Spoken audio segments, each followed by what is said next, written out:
Hello, everyone, and welcome to my first interview with Timothy. All right, let's start simple. What's your name and what do you do? Timothy Michael O'Connor. I do tree work and I'm dabbling in politics. Okay, good to know. Where are you from, Tim? Planet Earth, Nice. Where do you live now? uh, Colorado, in the mountains above Boulder.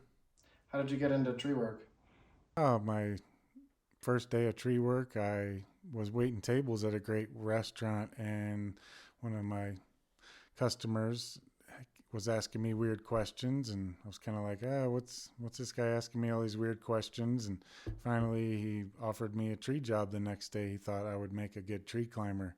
So 7 o'clock the next day, 7 a.m., showed up to the first tree job, and guy was already in the tree, had ropes set up, and they had me get on the rope. I borrowed a pair of gloves from one of the other guys.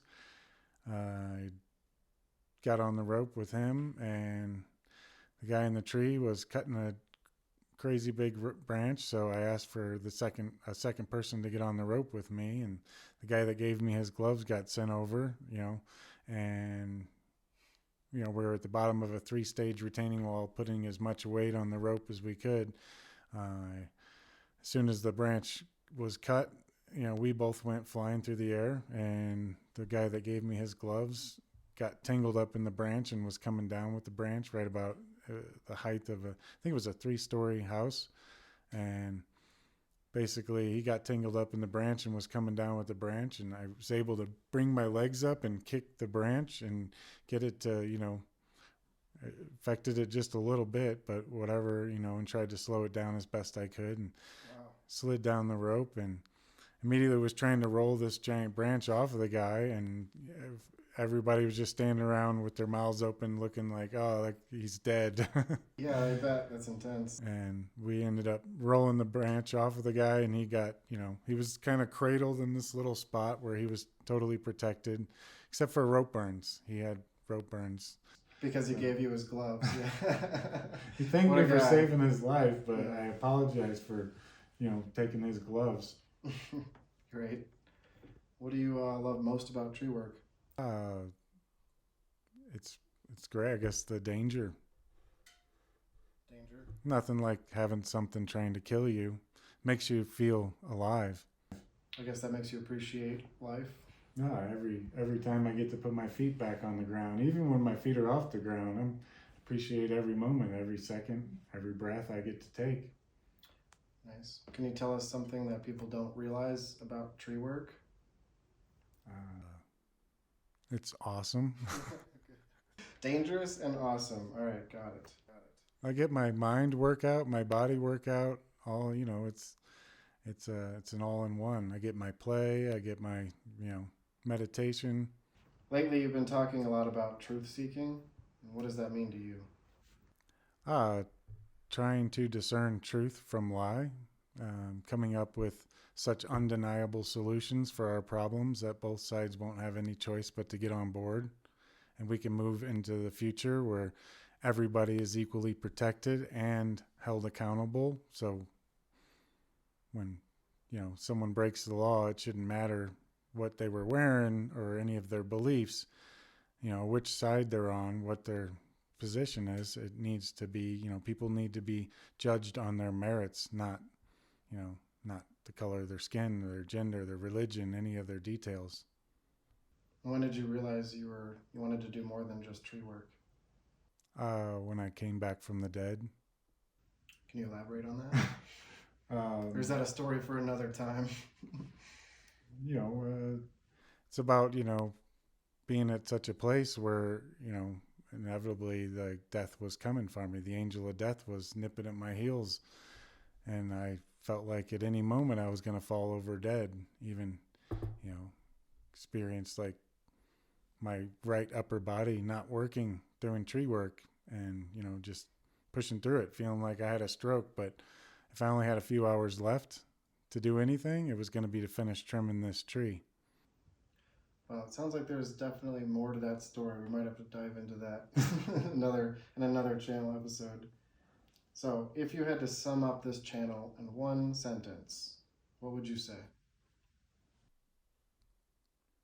I would say Rooted with Truth is a platform where I will try to get multiple opposing views and form opinions and views based that are rooted in truth.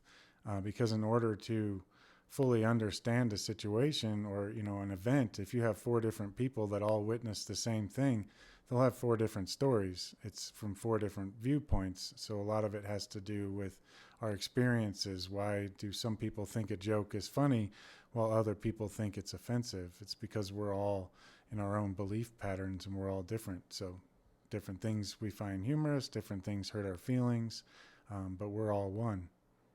Nice. What kind of conversations do you hope to have? It's whatever people want to talk about. Whatever someone wants to ask, I'll give them my honest opinion. I always like getting their opinion first and giving my honest opinion on that. Why is it so important to you to hear different perspectives? Because I'm trying to be rooted with truth. I never really talked about it, but if you wanted to take a stab at what your core values are, what would you say they were? Honor, courage, commitment. What do you expect moving forward? Tree work, travel, conversations, all of the above?